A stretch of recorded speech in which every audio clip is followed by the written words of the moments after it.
everyone. Thank you all for joining us today for our first in an 8-part series entitled Crafting Conversations, Discourses on the Craft Heritage of the Islamic World, Past, Present, and Future. Please note that this session is being recorded, and I have to press the record button to do that. Oh no, it's recording. It's already recording. How about that? I'm your host, Fahmida Suleiman, Curator of Islamic Art and Culture at the Royal Ontario Museum in Toronto, Canada. My co-host today is Dr. Heba Mostafa, Assistant Professor of Islamic Art and Architecture at the Department of the History of Art, University of Toronto. This series is hosted by the Islamic Art and Material Culture Collaborative, the IAMCC, a new research network that brings together the capacities and resources of the Institute of Islamic Studies at the University of Toronto, the Aga Khan Museum, and the Royal Ontario Museum.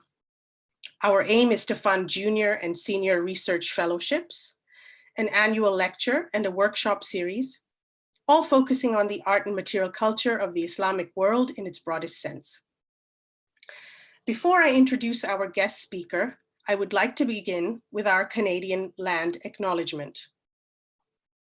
We acknowledge that our institutions sit on what has been the ancestral lands of the Wendat, the Haudenosaunee Confederacy, and the Anishinaabe Nation, including the Mississaugas of the Credit First Nation since time immemorial to today. Okay. So I am delighted to introduce Dr. Omniya Abdel Barr, our inaugural guest for the series. Omniya is a conservation architect who works in Cairo and in London.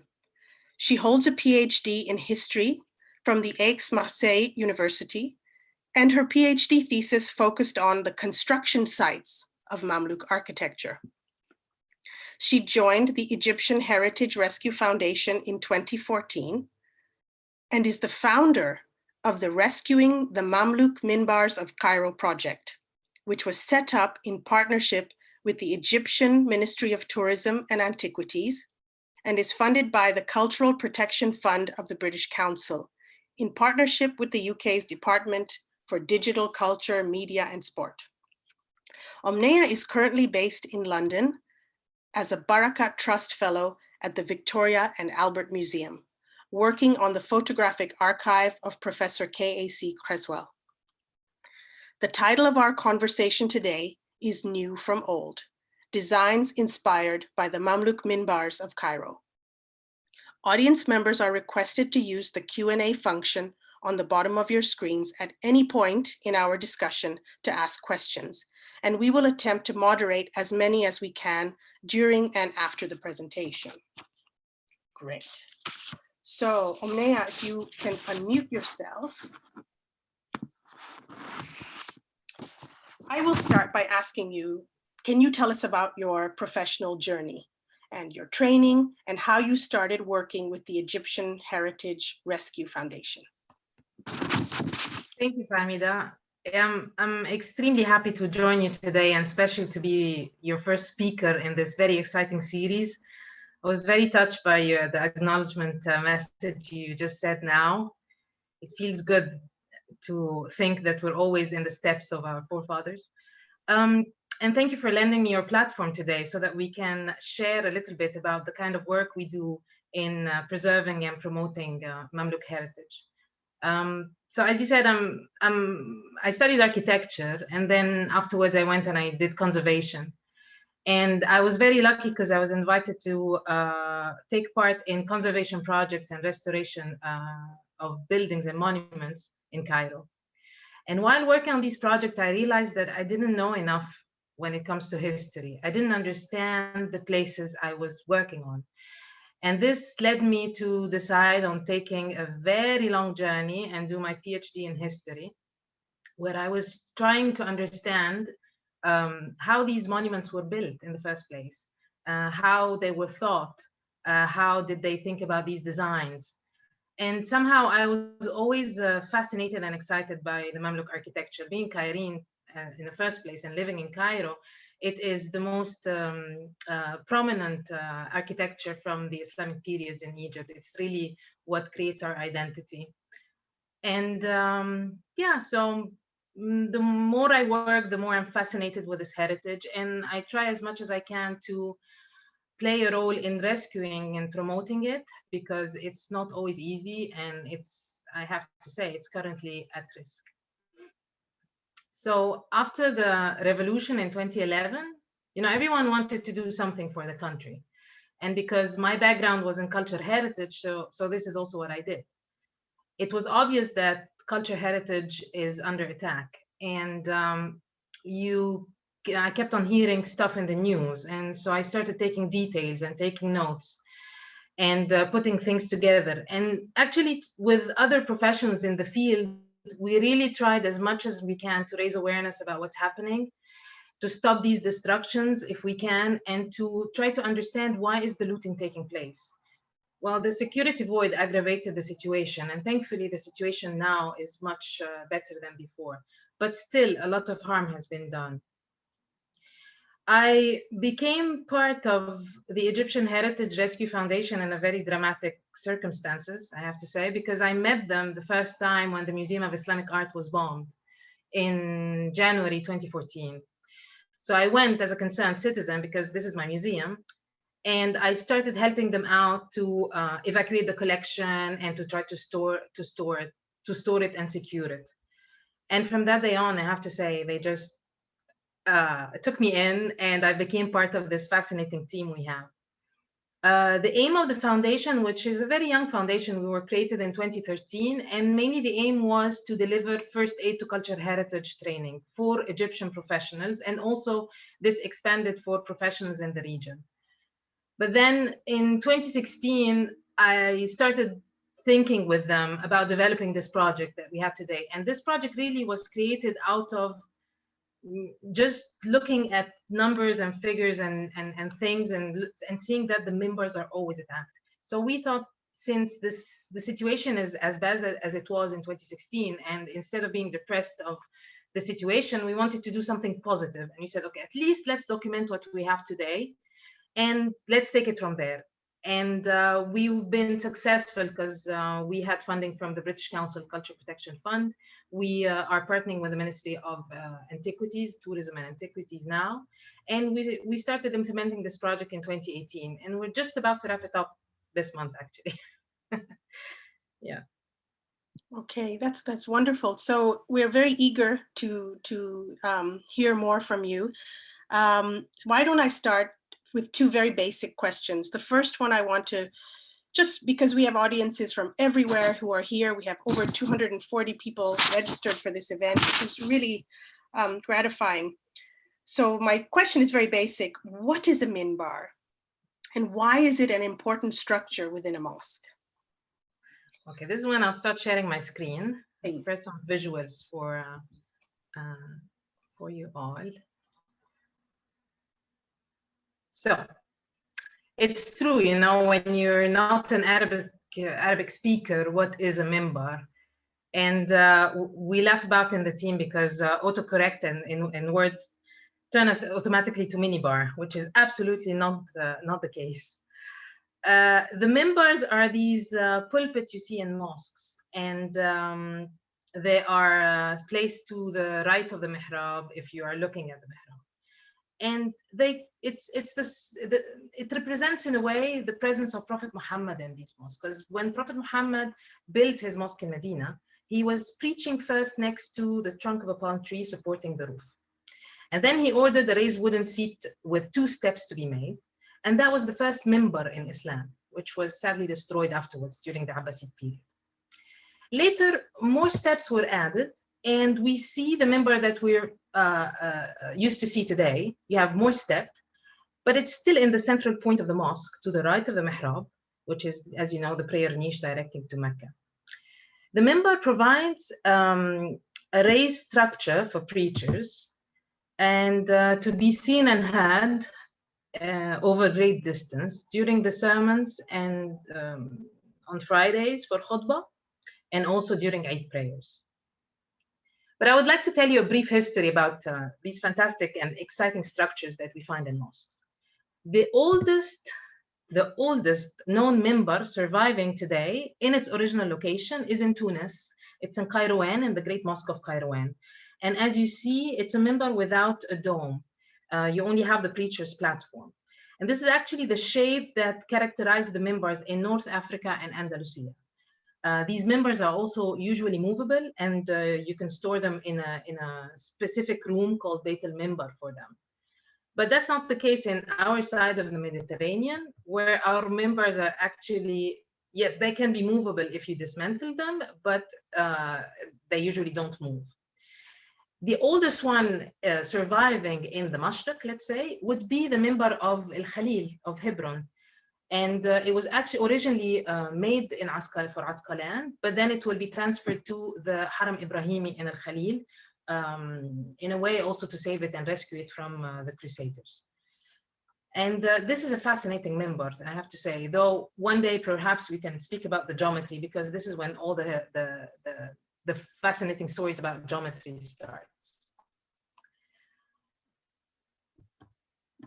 I think if we're talking about minbars, the most famous one would be the minbar of the Mosque of Al-Aqsa in Jerusalem. And this minbar has a fascinating story because it was commissioned by Nuruddin, who's Salah ad-Din's uncle, long before they took Jerusalem. But it was commissioned for Jerusalem. It was even signed with many carpenters. Later on, when Salah ad-Din takes over Jerusalem, the minbar will be transferred from Aleppo to Jerusalem. But sadly, it was destroyed in 1969 during an attack on the mosque. And today, what we see in the mosque is a replica. In Egypt, to my biggest surprise, the oldest minbar surviving is in the monastery of St. Catherine in the Sinai. And it was a minbar made during the Fatimid period, again, without a top. But this is actually the oldest minbar in Egypt. Another one, which is very important, not in Cairo still, we are in Kous in Upper Egypt. And this minbar was made, as you see, in 1155. And it stands in the Mosque of Al-Umari in Kous, a very important place in Upper Egypt. Now, if we're talking about the Mamluks, and the only two examples I told you before are the only surviving ones before the Mamluk period.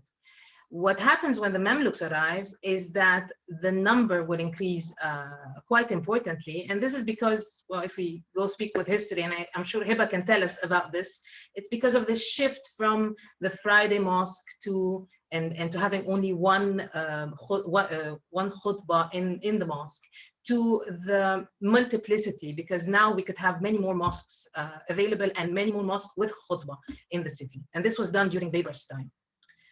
And so this Mamluk Minbar, which we call it the monumental Minbar, which was given to the Mosque of Ibn Tulun, is the first Mamluk Minbar that we have in Cairo. And we'll have in total 45. What I found interesting when we started working on the minbars is the names that the minbar parts are given. And I wanted to share this with you because the entrance portal is called Bab al-Muqaddim. And then you have the two sides. In Arabic, it's called Risha, like a feather. And you have the balustrade on top. And then these small doors in the back, they're called Bab al-Rawda, or the doors to heaven. And then this upper part, which is characteristics of the minbars in Cairo specifically, with this domed canopy and the preacher's platform, this is called Al-Jawsaq. Here you go. And so as you see, the Mamluk Minbar becomes, in a way, the Egyptian minbar. These are two photographs you have on the right, the minbar of the Mosque of Al-Rifa'i, which is the mosque of the royal Egyptian family. It is a typically made in the traditions of the Mamluk Minbar. And just recently, in the minbar of the mosque of the new capital, which is being built now in Egypt, we also see that the minbar chosen and the style of the minbar chosen is very much similar to the Mamluk Minbar. I think I've covered the minbars here, don't you think? Okay, great. Yeah, Amida. You have sort of answered this a bit, but are you able to say very briefly, who were the Mamluks and how do they relate to your project? Of course, yes. I'll start by this because when we talk about the Mamluks, perhaps in Egypt, we think they're only in Egypt, but they're not. The Mamluks ruled over Egypt, but also Syria and the Hijaz. So we have the three holy cities, Jerusalem, Medina, and Mecca, under the rule of the Mamluks. Let me see. It's very difficult to see my notes when we're doing this. Yeah. So they started ruling from the mid-13th century till the beginning of the 16th century. And their rule was ended when the Ottoman invaded the entire region. But because I know maybe we have Arabic speakers in the room, I always like to mention this because this is a famous classical Egyptian movie from the 60s, where we have very important Egyptian actors. Shagarat al-Durr, was Tahir Karyoka, Ahmad Mazhar, and all the others. And actually, these were the founders of the Mamluk Sultanate. The Mamluk Sultanate was made to happen perhaps because of Shagarat al-Durr, because she was the wife of the last Ayyubid Sultan, Salih Najmuddin Ayyub. And when he died fighting the Crusaders, she took the rule. And then she married another Mamluk, and here, this is in a way how the transition happened from the Ayyubids to the Mamluk through this fascinating lady, Shagarat al-Durr. So literally, a Mamluk would mean owned, but here I have to mention this because yes, they were Persians at a young age, but they were recruited to join the military system. And their status should not be confused with an ordinary slave because slaves are not allowed to carry weapons. So the Mamluks, they were military elites, and they were brought from the Kipchak region in southern Russia. These were the Bahari Mamluks. And then they were succeeded in 1390 by the Circassian Mamluks who came from the Caucasus. And as you know, the Mamluks had a major role in stopping the Mongols and expelling the Crusaders, and they brought some form of stability to the region through their reign. The empire witnessed periods of prosperity, but also crises. But this didn't stop this amazing boom of construction all over the Mamluk cities, starting from Cairo, their capital. And because Cairo was in the routes, in the trade routes between Europe and Asia, this was a way also to enrich the empire. And somehow this is how these patrons became very wealthy. I think that the Mamluk Sultanate and the Mamluk period is, in a way, the golden age of medieval architecture. And this is really seen by the fascinating architecture they have left us. They were great patrons. They invested in arts and craft. They influenced the urban development of the cities they ruled, and they shaped the cultural identity of this region. And for me in particular, it's also the design, because I'm an architect and I like design. And whenever I look at anything created during this period, I see the level of aesthetics, the high quality achieved, the perfection, the harmony. It's all expressed in all these different mediums of production they have created.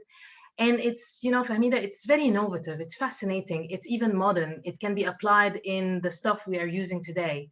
And I think that it's about time that we explore more and more the heritage left by these fascinating patrons, because the art and design created was, I believe, in a completely different level than what we are today.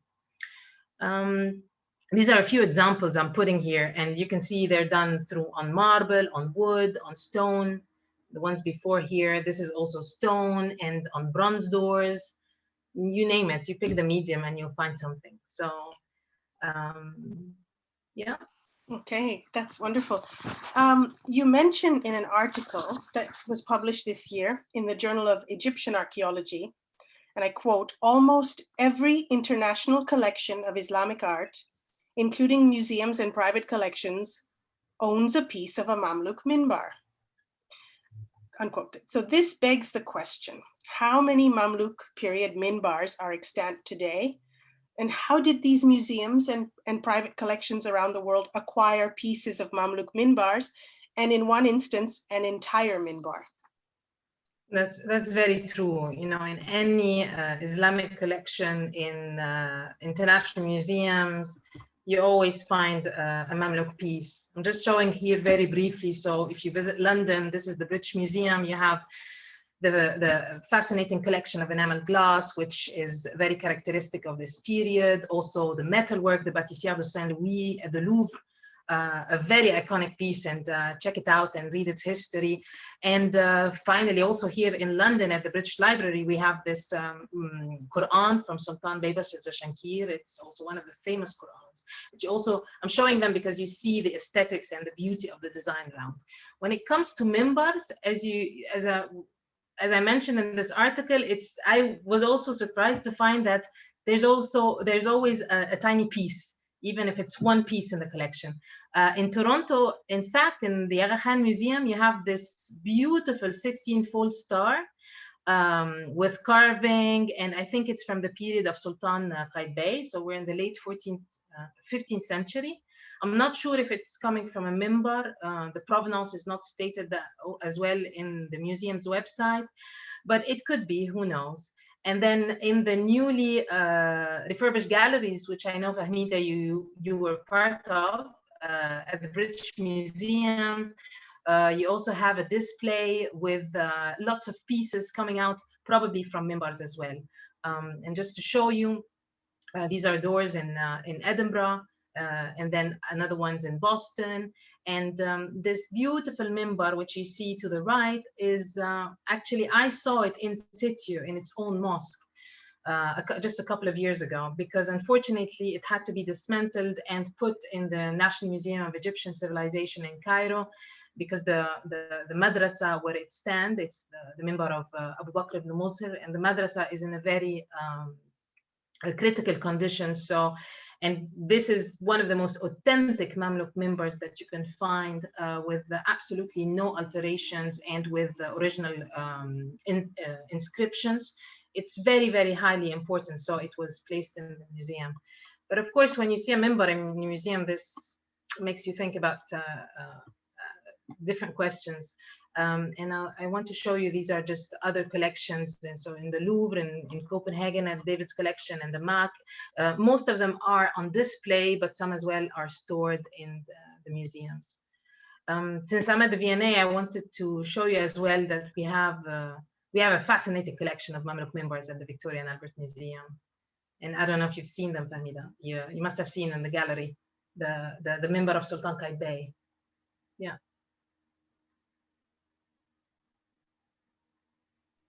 I'm going to pass it on to Heba to ask the next question. Hi, Omniya. So we do want to learn a little bit more about the V&A minbar. But before that, we have a question from a member of our audience, from Dina Solomon, who'd like to ask more about the Mamluks and their reign. So she's curious about how, despite a kind of history of conflict, with multiple assassinations, conspiracies and whatnot, the religious assets left behind are so rich. And she's curious about whether you view any conflict between these identities, this sort of fraught political life and this cultural richness. That's a very tough question, because I always keep on as well asking myself, how come they managed through all these crises to produce such high level quality craftsmanship and architecture? And I guess it was because this was a medium of showing power as well. At the time where we didn't have any social media or television, just the reputation that a powerful patron built a beautiful and fascinating mosque in Cairo, the capital of the Mamluks, would echo the power and prestige and also richness of this patron. It's interesting, yes, because throughout the Mamluk Sultanate, which lasted almost a little bit more than 2 centuries, the continuity of the construction site didn't actually stop. We have peaks during Nasser Muhammad and Qaitbay, but throughout the rest, we always have construction taking place and restoration taking place. And I guess it was, and throughout the Middle Ages, it was the best medium to convey messages to your opponent or to your enemy, that you are powerful, that you are taking in charge, that you are a patron, a wealthy person, and you're also religious, and it's important that you show your piety, and you show that you're loved as well, and that the people are respecting what you are giving them with these religious foundations. I think this would be interpretation too, but it would be interesting to try to discuss this, even how they managed to produce beauty in all these turbulences, I guess. Thank you so much, and I like the way that you position that they're not necessarily in conflict, but rather part of one continuum. Could you relate the story of the V&A Minbar to us? You enter the gallery at the V&A, the Jamil Gallery, and you see this beautiful minbar in front of you. And as an Egyptian, and even as a Muslim, I'm talking about other visitors, because I overhear them sometimes in the gallery, they are shocked. They look at it and say, what is this doing here? An entire minbar? Where is it coming from? Which mosque was it taken from?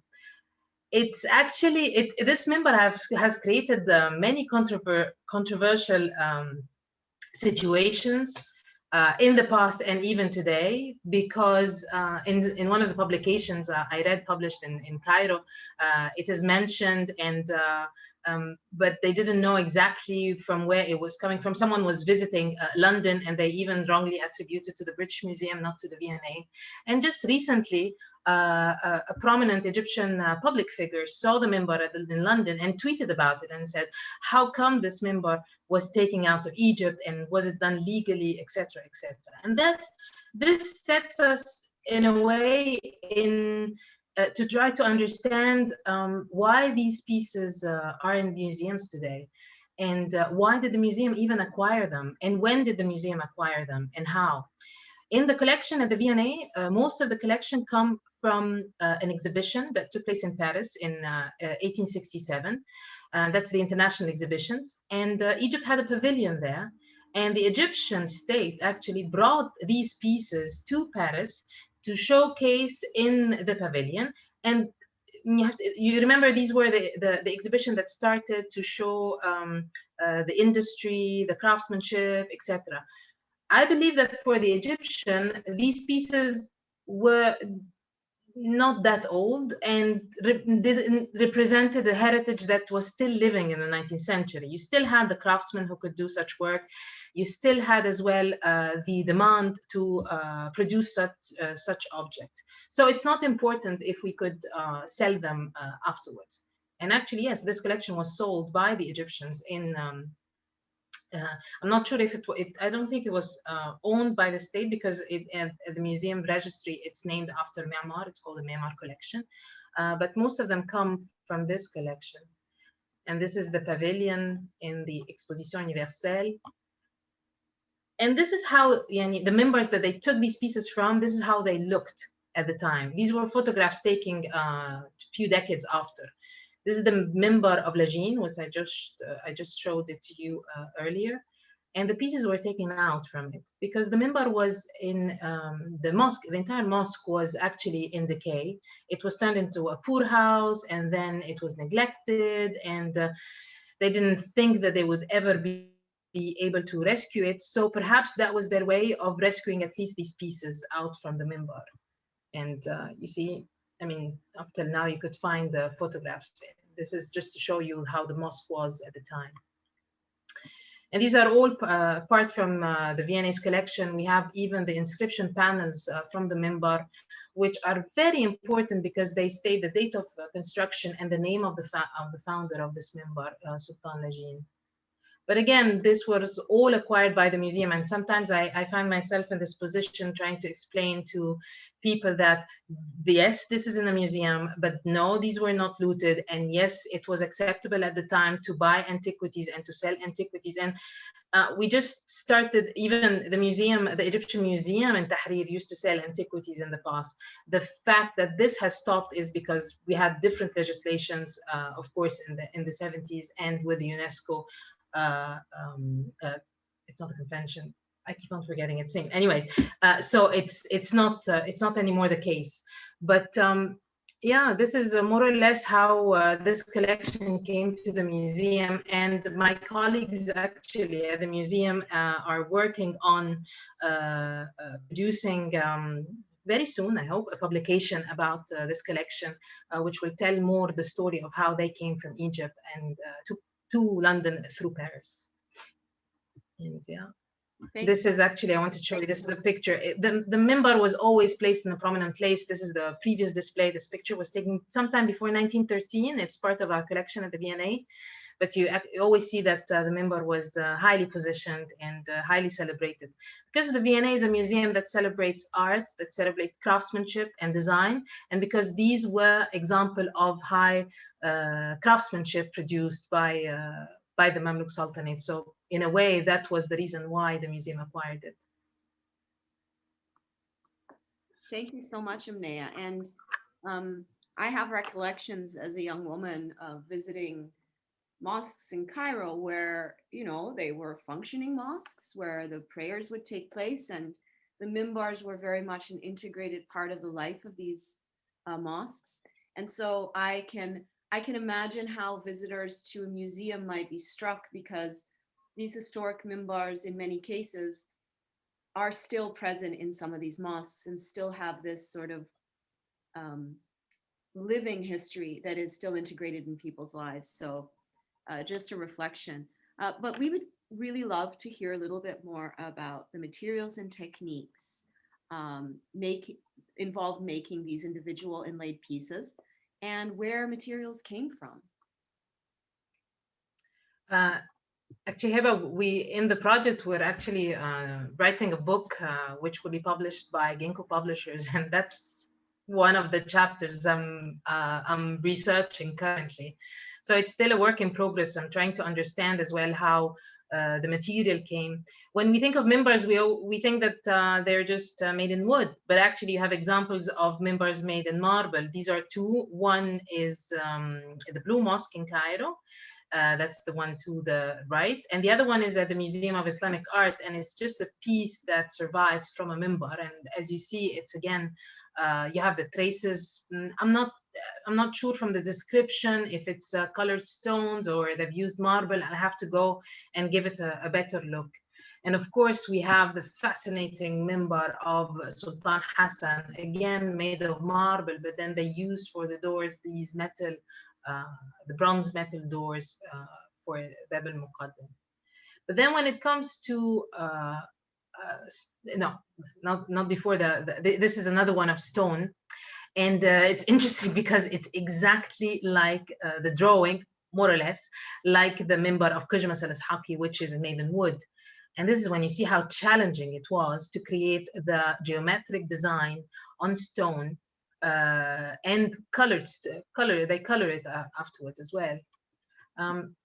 In regard to minbars, when they started with the Mamluk minbars, we see that they actually were very clever, because you know in Egypt we don't have much wood. So the big structure is made by wood that you can find in Egypt and sometimes imported from Africa. But then they would put a layer of inlay with carved, so they would take part from the panel and they will insert an inlay with a carved wood. But this time, this wood is a precious wood, and usually it's ebony, which is very, very hard. And sometimes you also have teak. So it's South Asian wood coming that we see used in these minbars. And then we also have here, Like you see, the carving is really exciting. And I had a conversation with an Afghani carpenter recently, and he told me that these are influenced as well by techniques that he was trained in Iran. So it's also interesting to try to trace the influences that we get to see in the panels. This is the minbar of Lajin, and not usually when you see all these central stars, the decoration of the carving is different from one panel to the other. So it's again mind-blowing for any designer to think, how did they come out? Was this made by several carpenter, or this was one carpenter who would give instruction to his apprentices? Would have been lovely to take a time machine and go see a workshop at the time. But then as well, you would find that they would combine the carving with the inlay. At the very beginning in the Bahari Minbars, we see a very simple inlay, whether they do these stripes to align the panel. But then during the Circassian period, it becomes even more complicated and more complex. And because we did the documentation of all these minbars, drawing them was very, very, very hard. So when you're thinking drawing them is hard, so how about making them? It's even much more harder than drawing. It's just, you see these things and you can't imagine. These were inlaid sometimes with mother of pearls. We could find some silver traces as well. They normally say it's ivory, but it's probably also they used bones in their inlaying. And the fascinating geometry, as you see. This is the minbar of Qaitbay. Unfortunately, this panel to the left is no longer existing because the minbar was looted, but we're very fortunate that there's this beautiful publication by Bernard O'Kane on the mosques of Egypt. So, and this photograph features in the book. And it shows this difference of carving between the panels. And actually, when you compare the minbar that we have at the V&A, which was made during the period of Qaitbay, but we don't know exactly in which mosque it was standing, if it was ever standing in a mosque. And if you compare this one to the minbar of Qaitbay existing in the funerary complex today, even though it was looted, you do see that there is a difference in the level of precision and quality. When you see the minbar of Qaitbay in situ in Cairo, it has a higher level of craftsmanship than the one we have at the V&A today. More or less, this is what we have, and what is very interesting is the inscriptions. These are highly important and valuable, because as I showed you with the ones from the minbar of Lajin, we have the name of the founder, we have sometimes date of construction, sometimes you have interesting mentions like the Emir Bukhtomar al-Jukandar in the inscription panel of the minbar he placed in the Salih Tala'a. He mentioned this was made by his own money as well, because it was part of the restoration project. He just wanted to make sure that this is not commissioned by the Sultan and it was paid by him. We only have one minbar, which is now at the National Museum of Egyptian Civilization, the one I showed you, the Abu Bakr ibn Muzhir. This is the only minbar with poetry in it, because the guy is called the Qadi is called Muzhir, and Muzhir means flowering, and so he has a poem that talks about flowers and gardens. Yeah. And today I cannot really say that there is a big continuity of the craft. These are Sabri to the right and Am Hassan to the left. Am Hassan is a master carpenter, and he's probably one of the very, very few who still possess the know-how and the skills and have, because he learned from his grandfather, he told me. And so he has the traditional techniques still available. And this is why we managed to work with him when we did our restoration projects. So he is a master craftsman in traditional woodwork. Sabri, on the other hand, he calls himself, he's a tuhfagi. He does the small little details of the inlay. And through this project, I actually realized the challenging position this craft is facing today. Because we are losing it, because there are no demand, and because what will we do when we lose the skills of these craftsmen? And is there a way to transfer their knowledge? Is there a way to preserve it, or to even train future generation? How can we engage them? So all of these are questions that we're trying to answer nowadays. But yeah, I'm just showing you. This is from, we're doing the restoration of a Mamluk Minbar, the Minbar of Ghanem al-Bahlawan. And I'm Hassan here, he was just preparing. He was excited to work on this minbar because he told me afterwards, I finally understand how they work. Because he's not doing a piece from scratch, he's actually trying to mend an existing piece. And so he had to solve the equation differently. And in a way, someday I'll go sit next to him and I'll ask him to explain to me exactly what did he mean by, I understand how the Mamluks used to work. Yeah, so I was just showing you some of the things they have prepared for during our restoration projects. So these are more or less the material used. The fact that also you have wood, imported wood, this is a reflection of the economical conditions at the time in the Mamluk Sultanate and in Egypt, and the possibility of commissioning such a beautiful piece, which would be made by imported wood. And that's why they didn't leave any room for any waste. Everything was used, everything was recycled, everything was put in its right place, because you know, because I worked on understanding construction site, if you don't have a flow of your material, you're stuck and your project is not completed. So also they must have find ways to secure this line of procurement, we would say today, so that they are sure that they have enough wood to make these pieces, more or less. Yeah. Thank you so much, Omniya. And we have to ask the question about sort of the continuity, the legacy of these crafts. It really struck me what you said about one craftsman understanding the mind of another craftsman by looking at the object. So could you tell us more about how Sabri learned his trade? For example, is it passed down through families? And what's the perception of Egyptian people of these objects? How are they viewed now? Sabri did learn from his father, as he is now trying to teach his own children. You know, it's like a family business. And perhaps what has cut the chain today is that children don't want to learn the crafts of their parents because they don't think that this craft is bringing them enough financial security.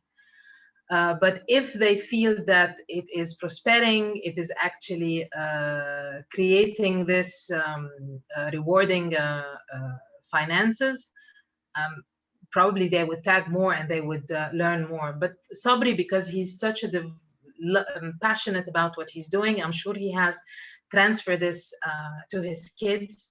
And now his kids are joining him as well in his workshop to help him in the work. And I mean, they're still in school and university, but it's a way as well of engaging them, of making them, you have to love what you do in a way. But if you see this love interpreted by your parents, perhaps you would be interested as well to join.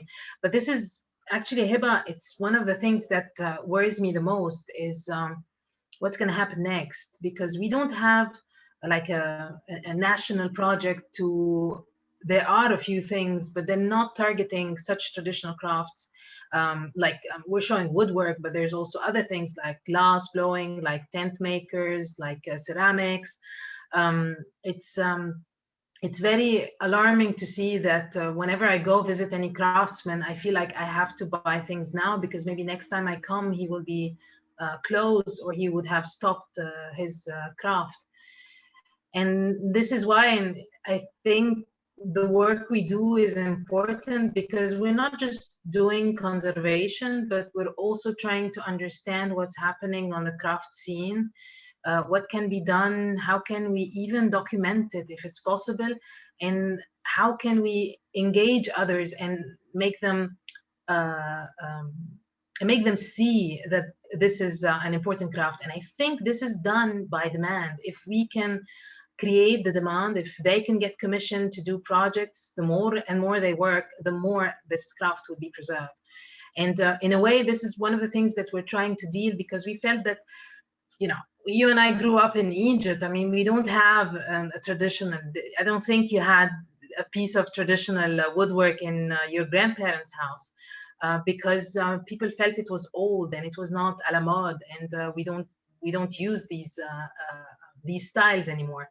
It's about time that we try to bring these styles a la mode and engage more contemporary Egyptians into loving this heritage, and this is when design is in question, and that's also one of the roles we're playing in the foundation, where we're trying to show that it's possible through contemporary design and traditional craftsmanship to produce something that you actually like. I don't know if you can see me, but I have something I did, which is an inlay. It's an inlaid panel, an inlaid wood. I wanted to work with my own hands to understand the difficulty. This took me a week of work, but it was very exciting to do it. And I think with the lockdown now, we will do more and more stuff with our own hands. Perhaps it's time that we come back to such pieces and to explore craft even more. And you'll get to see that the idea of craft is becoming more and more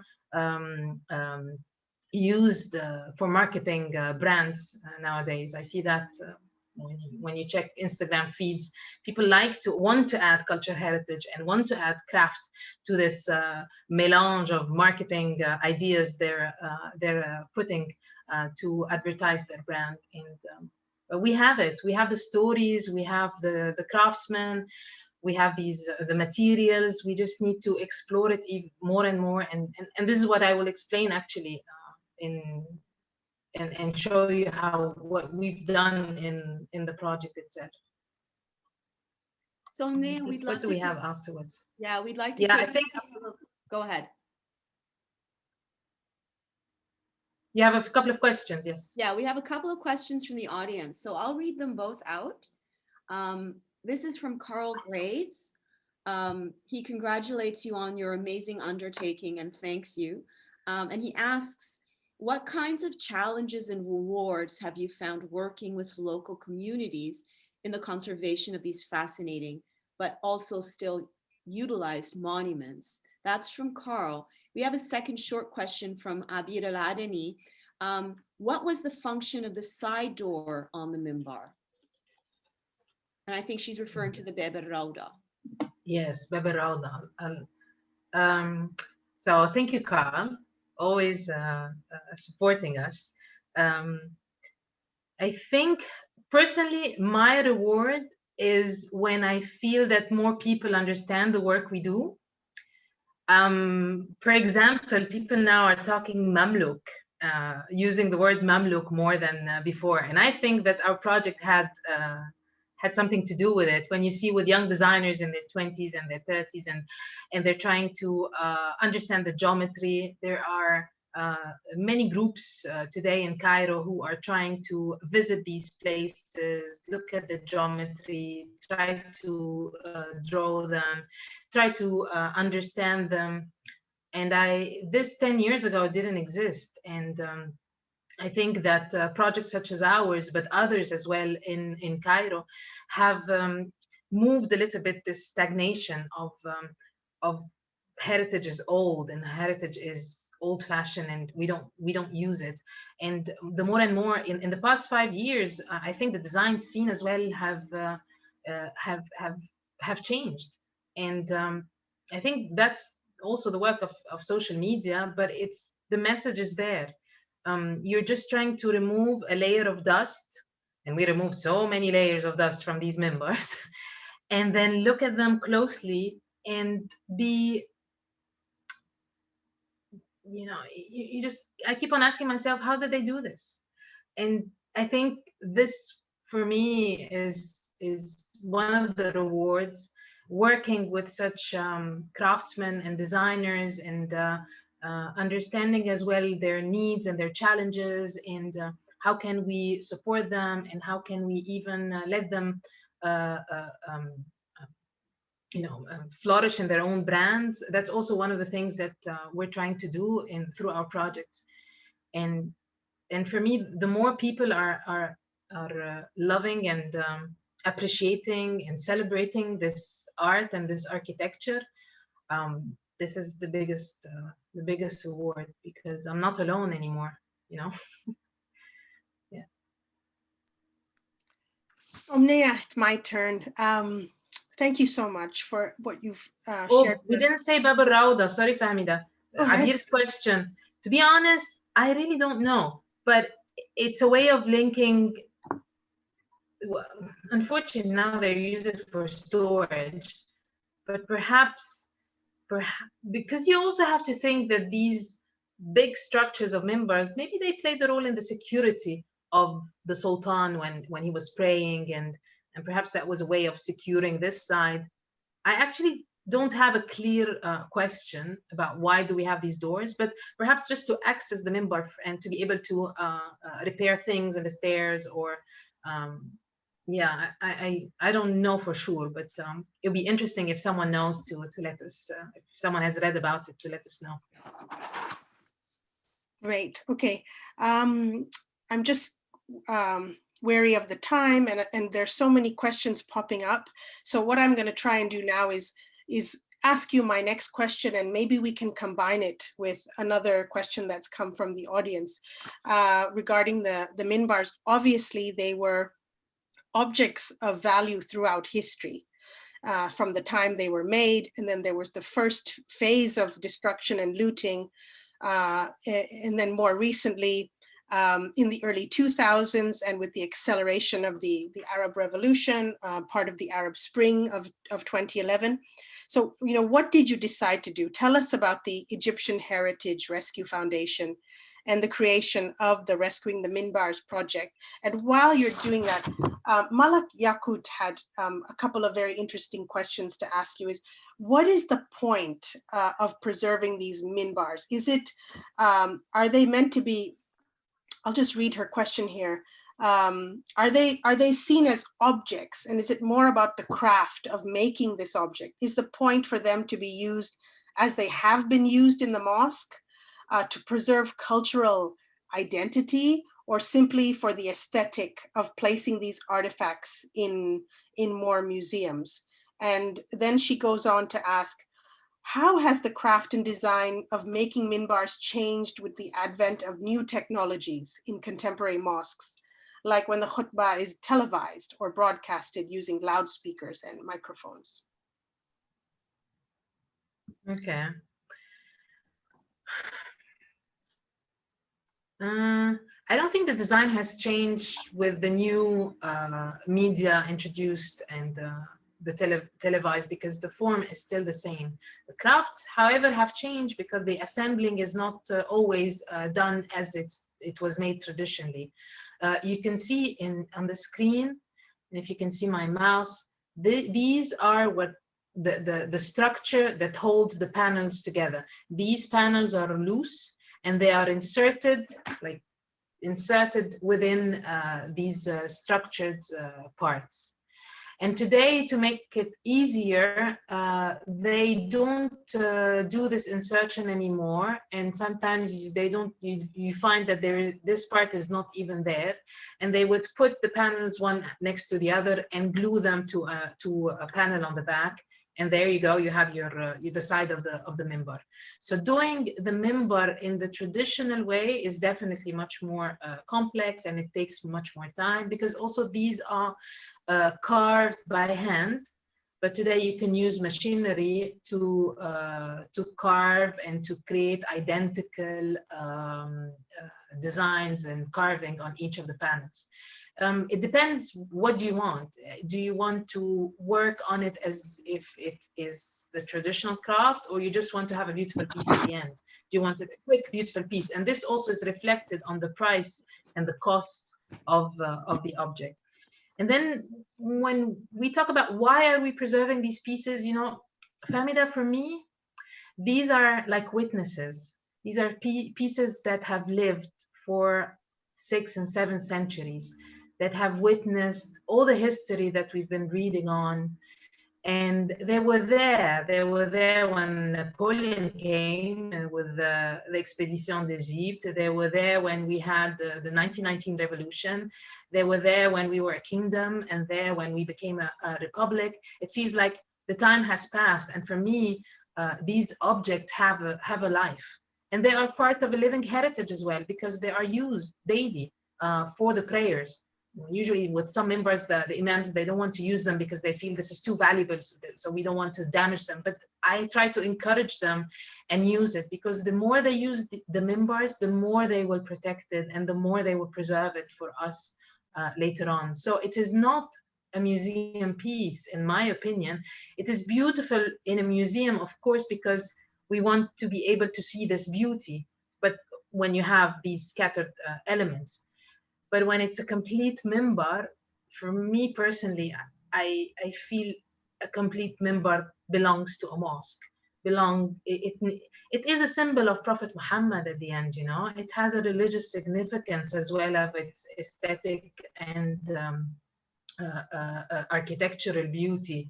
It is, you could say, it has a spiritual presence of the Prophet. So the minbar is, I'm not saying a sacred object, but it is. It's a living thing for me, so that's why it's always better placed within a mosque.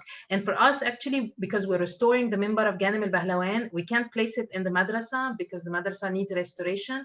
And so we were thinking if we could place it in another mosque until it could be the madrasa would be restored. We didn't think about putting it in a museum. We actually were trying very hard not to reach this decision, and hopefully we could find a mosque for it, because we wanted to keep on living. And then because you asked me about why did we think about this project. I'll go through these slides very quickly, because I would like to have some time to talk about the design aspect at the end. As I told you, we had quite very, very difficult times from 2011 to 2015 at least. And so I was documenting all these looting. These are doors, these are not minbars, but you see, these are pieces that were there and then they no longer exist. So it means that there is a demand. Who's stealing these things? I was very curious, to be honest, and it is only when I started putting things in a structured document with numbers and all, like you see, you know, from 2006 to 2019, we have 25 Islamic monuments, and these are not secondary monuments. These are iconic, important monuments like Sultan Hassan, Qalawun, Barqu. They are major monuments of the Mamluks. And then this is a table that just shows the number of minbar attacked through this period. So you had 14 minbars, that's a lot. And one completely disappeared, the minbar of Qanibay, Rameh, in 2010 here. The minbar no longer exists in its funerary complex anymore. And so this means that someone was looking for minbars there, because who would, you know, someone wanted them, and that means that there is an art market for it, and they are sellable, that you can sell these pieces. And actually, just few days ago here in London, this piece, which I believe is coming from the Mosque of Al-Mardani, but it's an old provenance, so it's not a recent looting. This is probably was taken out from the minbar in the 19th century, and at the British Museum, as well as the V&A, we have pieces from this minbar. So just this week, this piece was auctioned at Christie's, and as you see, and it was just one panel could sell for £6,000. You have 400 of these in a minbar, so that means that it's a very expensive piece. And this is why we thought about this project, and we approached the Culture Protection Fund. We created the structure of the project. At the beginning, we thought, okay, let's document everything we could document, because at least if something is stolen, we can find a record for it, because this was mainly my problem. Whenever something is gone, I couldn't find proper photography with high resolution if you want to restore, or if you want to identify in the future if they ever appear in the art market. And this is why we did the documentation, architectural, but also photographic. We also created a database, which with every single information is in it. If something appears, I go to my database and I check it out. And we managed actually to stop one sale last year in Paris because we identified it to the minbar of Manjak. And we know that this minbar was looted in 2006 or 8. And therefore, we just communicated this information to the auction house, and we told them we're not sure if this is a 19th century looting or a more recent theft. So you see here we have all the things. We did our research. This is the photography. We did condition surveys and risk assessments. I'm just going very quickly to show you that we tried as much as we can. We felt it's our responsibility to do whatever is possible so that we have full documentation on all Mamluk minbars in Egypt. And we intervened on 28 minbars in total. We did the maintenance, we removed all hazards because a fire can happen very easily, and these are wooden structures. We did the full restoration of Gam al-Bahlawan, but also we tried to make sure that all these, because sometimes you would have wiring and you would have things stored underneath. We removed all these risks that could put the minbars at risk, such as these, for example, and even the surrounding area. And layers of unappropriate material was applied on it. All of this was removed. Sometimes also we didn't have a base. We created a base for the minbar, and the CCTV as well. We took all these wiring away. We tried as much as we can to protect it. Yeah, this is the other one, to protect the minbars. And I'm very happy to say today that I'm confident when I'm saying it that we have succeeded to protect and rescue all Mamluk minbars in Egypt. And I hope one day we can say the same for the minbars in Syria as well, because you have at least 9 Mamluk minbars in Aleppo, for example. Yeah, hope I answered all the questions. Yes, no, your project is so impressive. I have a few questions here. One is an art historical one from Yichuen Liao. Thank you for a really fascinating talk. What kind of ornamental scheme was used on minbars before adopting the geometric pattern? Was the change triggered by a shift of taste in the wider Islamic world, or was the change of decoration more of a local Mamluk taste? Okay. You know, when the Mamluk came, it wasn't a void, of course, around them. They inherited lots of previous tastes and trials and errors. But the Mamluk, you could say they digested all of this because you had the Ayyubids and the Fatimids before, and they have already a very well-established tradition in woodwork. When the Mamluk, they took all of this and then they innovated, you know, and I think they must have worked with very talented mathematicians, because when you look at the designs, this is not easy. And not easy to draw, not easy to manufacture. And sometimes you feel that they were cornered in one way and they tried to solve the problem. It's exciting to be in their minds and try to see how they've done it. When it comes to styles, this is still something I'm trying to explore, because I'm trying to understand how this style developed. But it's definitely building on what was existing before, on the Fatimid heritage and woodwork, in woodwork especially. Like, look at the minbar of Al-Khalil and the minbar of Jerusalem.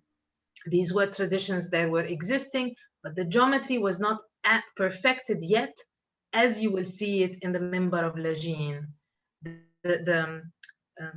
Putting the design into the shape in the minbar of Al-Khalil. I don't know why they've done it this way, because it's odd in a way. In the minbar of Jerusalem, I feel it's too many things. It's very a multitude of geometrical solutions and possibilities that you are showing. In the minbar of Lajin, it is just one thing, very powerful and very present and beautiful and beautifully drawn. And then the peak, I would say, would be with the minbar of Qujmas al-Ishaqi, which was used in the poster of our talk today, because this is when, 16 folded stars with curvature, curving the wood, it becomes mind-blowing afterwards.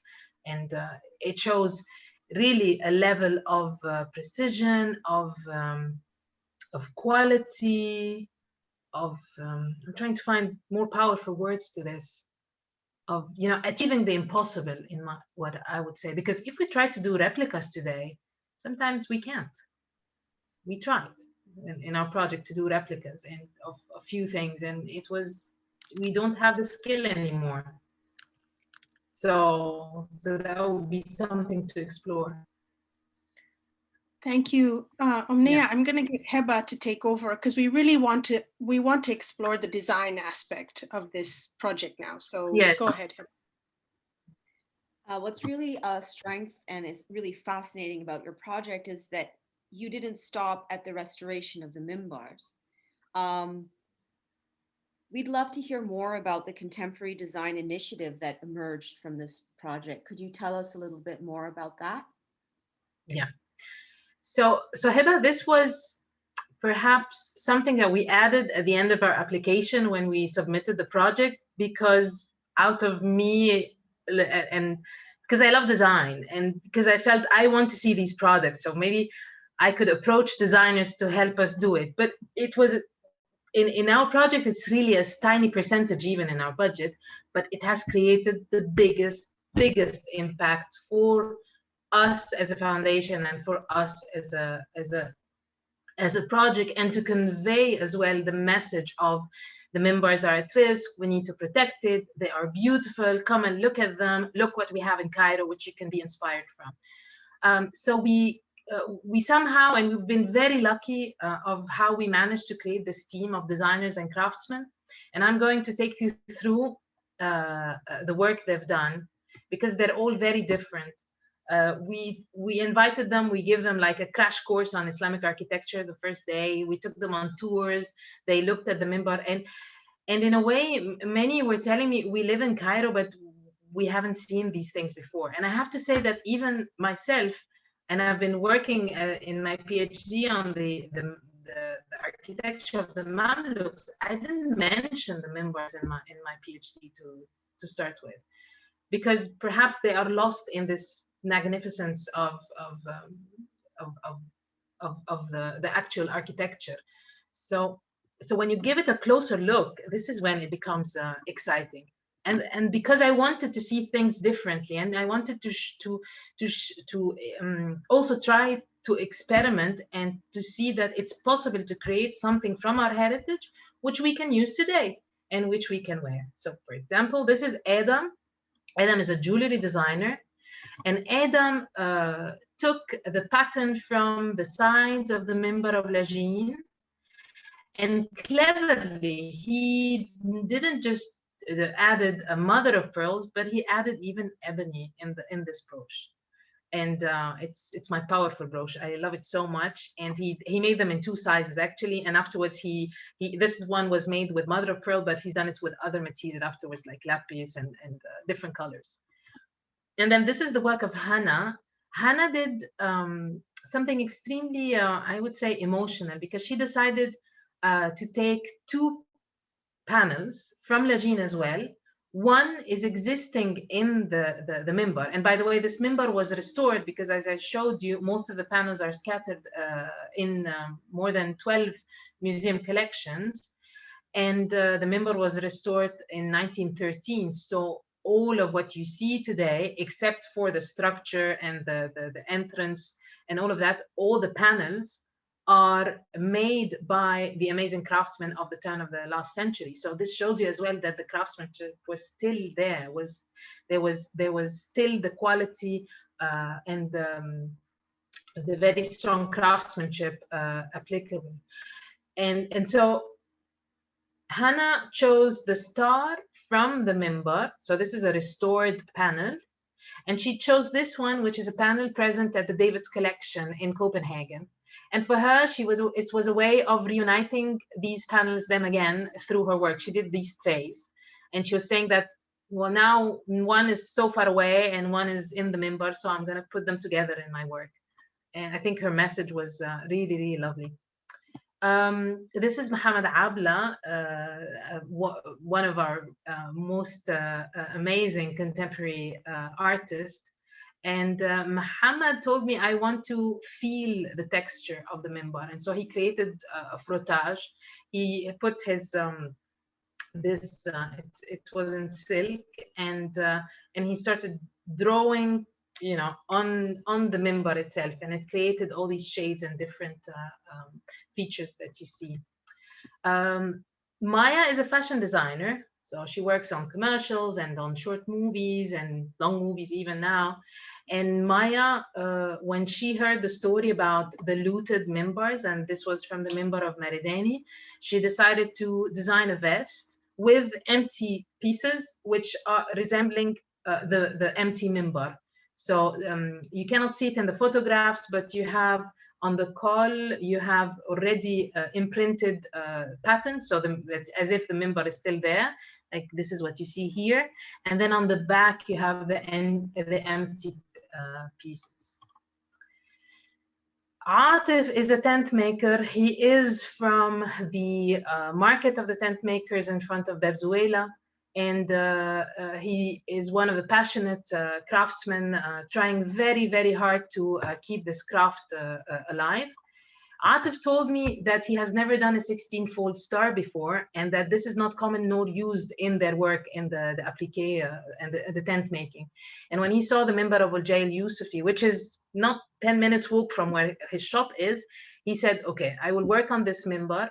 And he designed this, this is like a bed cover with the 16-fold. And for him, this was the challenge, to be able to do a new geometry and use it in his work. Manar is multi, she does different things, but she decided to work with metal, and she did these door knockers also from the minbar of Al-Jay, because she saw this is her drawing, and it's coming from the drawing that we have on the panel and on the minbar.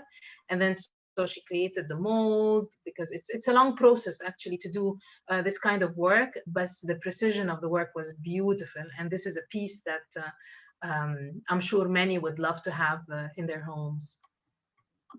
Sabri, who is the Tuhfagi, as he likes to call himself, and one of the craftsmen that we work with, he saw the minbar of Mu'ayyid Sheikh, and he wanted to create the side table, which in Egypt we call it ta'tu'a.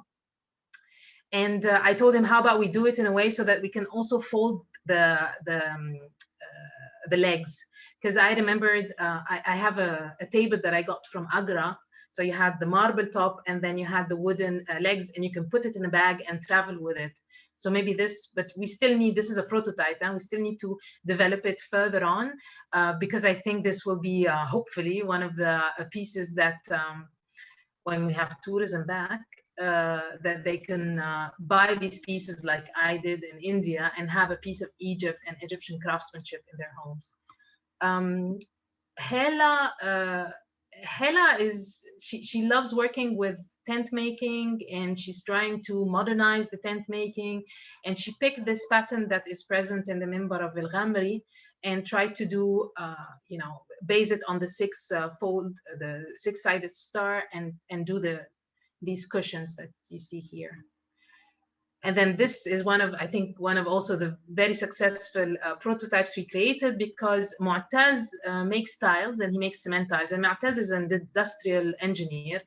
But at one point, he decided that he wanted to leave the corporate life and make these tiles. And actually, one of my friends just installed it in her garden, and they look wonderful. And you can't tell, I mean, where is this coming from? It's very contemporary.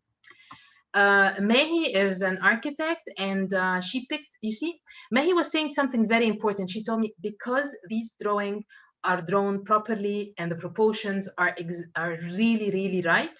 So whatever you do with it, you will come out with a very refined and good product. And Mehi took this little detail from the minbar of Qijmas, which I was telling you, for me personally, I think it was a hit in Mamluk geometry. Because of its complexity and the way they've solved the problem. Because have you seen a 7-star star before? 7-pointed star. This is a 7-pointed star.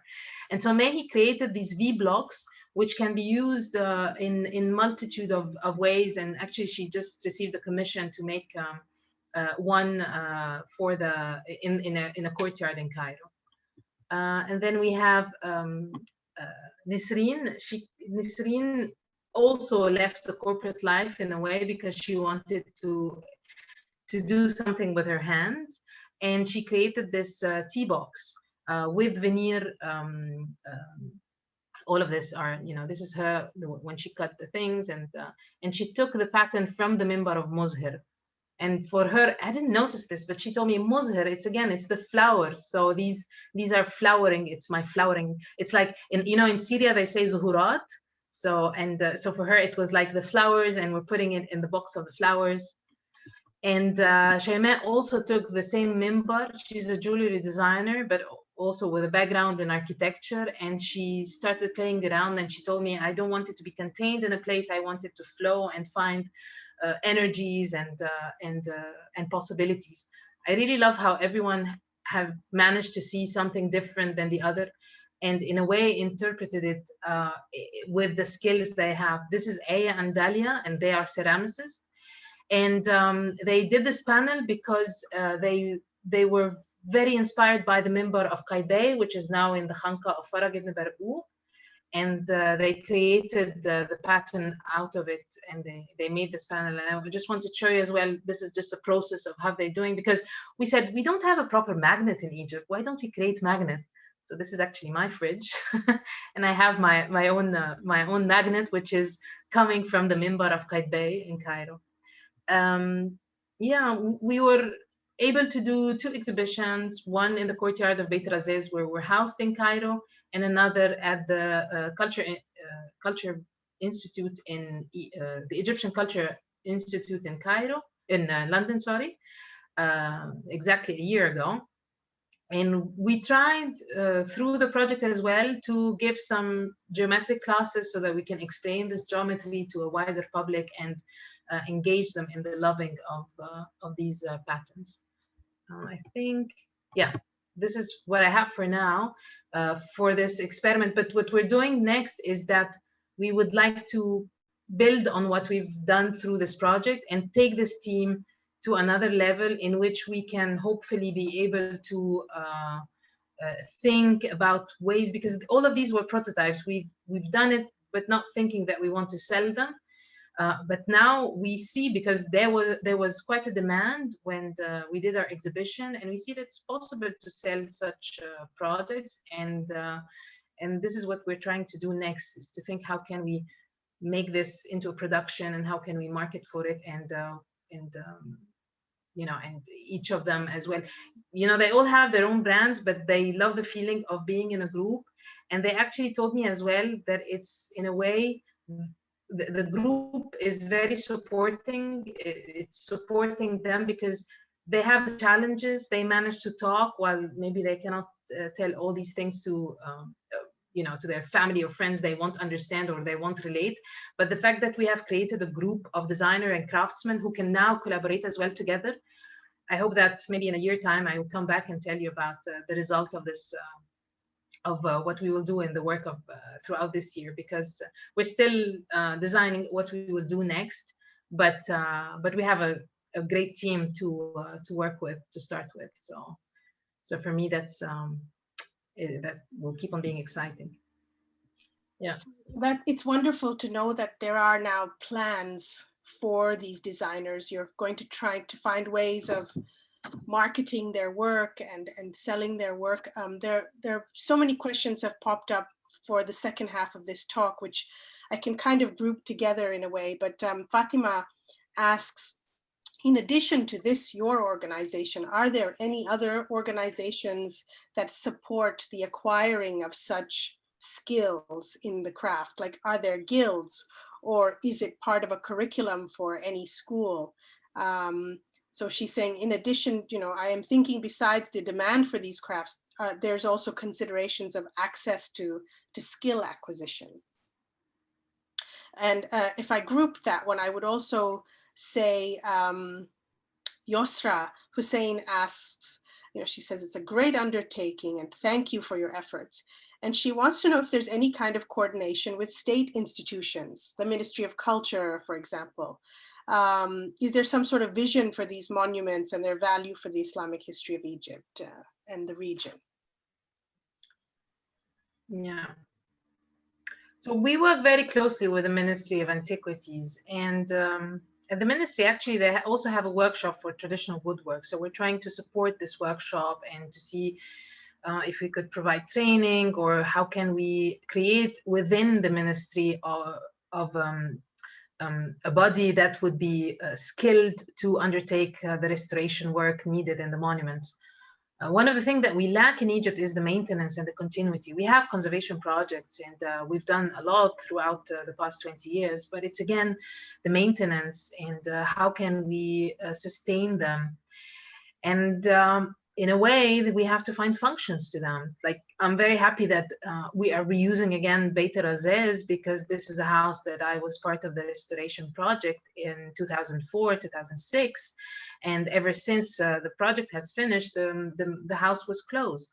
And when we did this project, we asked the ministry to allow us to use this fantastic monument in our project. So now we do our exhibitions in the courtyard, and our team is housed and they can work inside and all of that. So again, you have to find meanings to these monuments in order to preserve them in the future. When it comes to the craft, I am personally trying to understand what's happening in Egypt, because it's not really my background. But I'm trying to understand, because we hear a lot about all these state projects and educational and training that is taking place. We're not the only one. There are at least now I can think of 3 foundations who are trying to do such training and to create a strong curriculum in various crafts.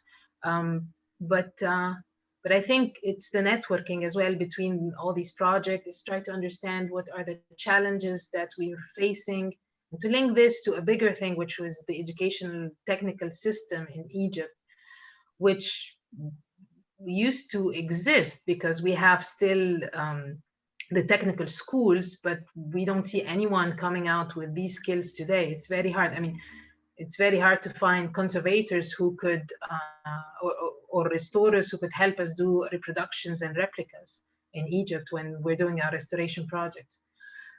So that is another ambitious thing that we're trying to understand. But for me now, I still don't have the entire picture clear. But I know that the government have launched many programs, and they are seriously trying to also support the crafts. Just 2 weeks ago, we had a big fair for traditional crafts in Cairo. It's just that we need to understand what are these opportunities available, and definitely what are the challenges, because I personally don't see that there's still an outcome coming out yet.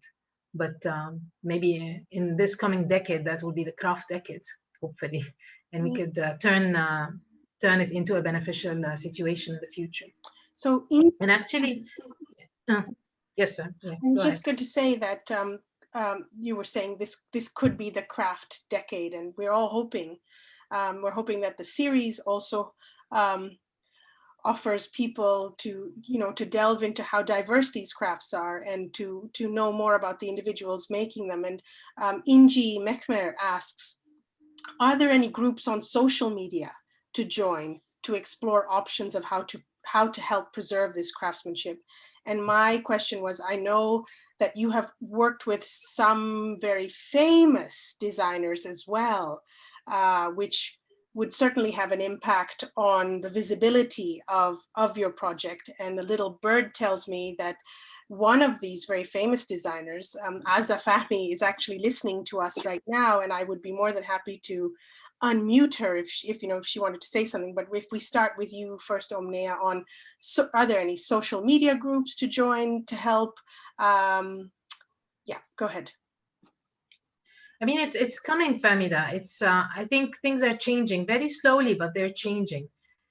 And because this operation of rescuing and conservation and even craft, maybe it was always championed by the state. So the private sector didn't feel the need to do something to it. And but we have, and I'm happy, I think Aza is with us listening today. And Aza, she started her practice based on cultural heritage. And she started in the heart of the historic city. So she was already digesting all of these influences around her. And all the pieces she has designed have a history and have a connection, whether to Egypt or even to the region. And this is why when I met her once here in London, I asked her honestly if she would be interested to design one piece for the minbars. And then she came back to me and said, no, let's design a collection. And this is what happened last year. I'm putting only showing the one piece I wanted, which is this beautiful, beautiful earring that she designed in the collection. But she has 12 other pieces that are deeply rooted and connected in our cultural heritage. And this is when we teamed up with her team, and we tried to create a strong message and a strong story behind this very powerful Mamluk collection, which was also celebrating 50 years of the Aga Khan brand.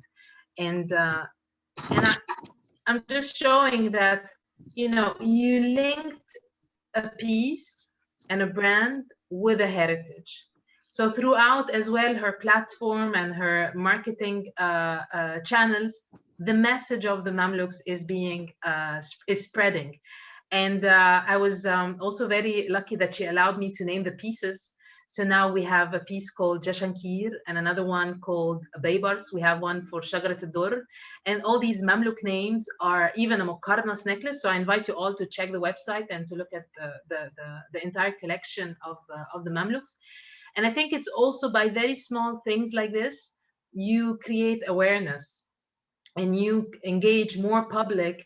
And maybe they would say, because we would be placing that, we took this from this, but now this doesn't exist, for example. So your message is stronger. And when we have the support of a big and important brand like Aga Khan, this also supports our work and shows how it is important to preserve this cultural heritage, and that it is not only a state-driven practice, it is also a responsibility of the civil society and the citizen of the city to take part in the rescue operation, because sometimes it is even the impact is even bigger. And I think what we've done through this collaboration is that we've shown that we as a foundation, a civil society, and the Aga Khan Jewelry, a private brand, we are also speaking heritage, and we're talking about the need to preserve this cultural heritage.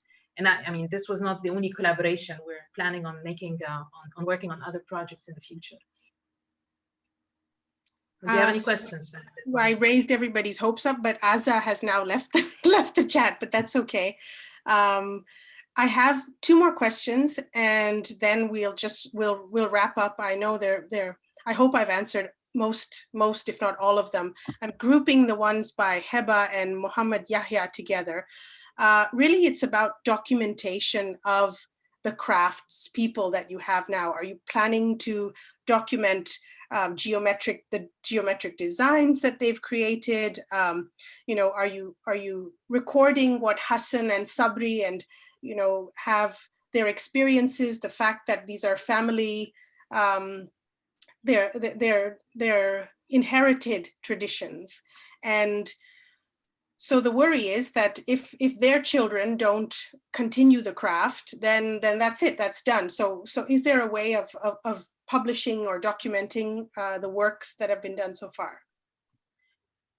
This is actually something that I have started talking about with colleagues at Brighton University here in the UK, because when I was explaining what we're doing about the craft itself, because I will just show you this. I thought for us to preserve this craft, then I need to have a product.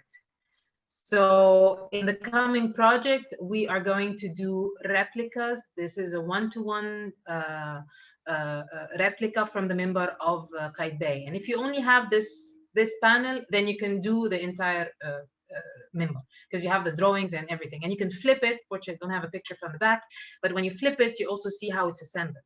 But I was always thinking about the end product. And when I spoke with the colleagues at Brighton University, they told me, what about the process?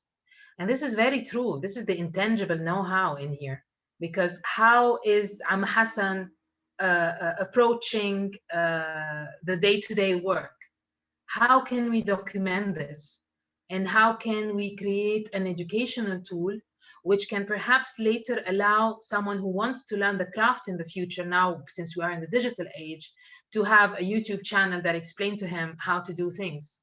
So we're trying to think, it might be a project that we will propose next year, to try to understand how can we document the process, because this is very important. To be honest, I was always thinking maybe on a tangible thing, that I'm creating an archive of the Mamluk Minbars by creating these samples. So I will have like a bank of each and every minbar, and then I have, if I'm talking about qijmas, I'll take it, it's as if you're taking a book, but it's actually the making, the tools used, the material selected, the pattern, how do you transfer it from the paper medium to the wooden medium. I don't know how they do it. That's why it will be, I hope that we can do this project by, also documenting the process of creating the object, not just the end result at the end. If this, yeah. I think also in terms of this whole discussion on craft, I think we as the consumers have a social responsibility to know what we are buying, and to think before we buy. And I think Heba agrees with me. Heba. What's really remarkable about your project, Omniya, is this aspect of sort of the sustainability of it. On one level, it's extremely hopeful, and it's important as we encounter instances of massive cultural destruction to realize we are not powerless, and we have agency, and we can turn the boat around. And your project is a shining example of how that can be done. So just reminding our audience members, they can vote with their wallets and choose to support craftsmen in a way that enables the survival of a living tradition. I absolutely agree with you, Heba. Like, look, this is my water flask, and this is it just happens to be lying next to me here. It's all done by craftsmen in Upper Egypt in the City of the Dead. And I think because in a way, I was trying to do this in my own life, buying products that has, I know who made these products, like, like you're actually directly impacting his livelihood. And I think, yes, we have to be more socially considerate, especially in this material world we're living today, about what are we buying and where is this money going to? And if by buying this piece, am I supporting a craft? Am I supporting a maker? And so they can flourish and they can keep on doing the work they're doing. And it's always more enjoyable to have objects made by hand, of course, and also cleverly designed, just sometimes just for you if you want. So yeah, definitely. I think that's why it's the coming age, because even the other day I was checking a monsoon dress and they had crafts and culture heritage in the label. So it's becoming a selling point. It's becoming heritage is becoming a way to market your products, and to say that we are very responsible and we're trying to do good to the community where we are. And and I think also because I felt this was only something our generation would be interested in, but the younger generations, I asked them, and I try to see what kind of products they're buying, and actually you would be surprised of how sensitive they are to the objects they acquire, and I think in a way, I mean, we just need to make it more visible to them, and yeah. It's very challenging. It's still very difficult. I still can't see it very clearly. But as you said, this project is a project born out of despair. I was very depressed in 2016. I didn't know how can we change the situation. It was overwhelming. It was too much. We were all in tears. And then I said, okay, let's start from somewhere. And I'm just taking one object. Let's create one success story. And maybe the success story will bring us satisfaction. And I can't tell you how much amazing energies this project have brought to me and the entire team, and to us as well as a foundation, as it has empowered us even more in the message we're trying to spread here. Because at the end, we don't have patrons or great supporters. We're just trying to meet ends, like we say, and have these projects up and running. But we have to start somewhere, and I'm very, very grateful for all the supports we've been giving, all the encouragement, and the dedication of the team, because you really have to love what you do to make something beautiful. Thank you, Omniya. On behalf of the IAMCC and then all the people the audience members, we thank you so much for this wonderful presentation, and we're leaving with a feeling of hope and joy. Yeah, we hope that the audience will join us on Saturday, the 21st of November, for the second session in our series with my guest Omar Joseph Nasser Khoury. He is an anti-fashion designer from Jerusalem. And my co-host will be Dr. Ruba Kanaan. And together we will be speaking about another topic that is also close to our hearts: embroidery from Palestine, disciplining the past to craft the future. So registration for this event will be posted on Eventbrite later this week. I heard that people did have trouble getting into the session. If you did, could you just send me a quick email so I can figure out what happened so it doesn't happen again? So please do get in touch with me directly if you want to be added to the IAMCC mailing list. The recording for today's event will be posted on the Institute of Islamic Studies YouTube channel and on other institutional platforms in due course. So I'll be sending out those links when they're ready. Thank you all very much. Have a wonderful Saturday, and inshallah, see you in November. Bye.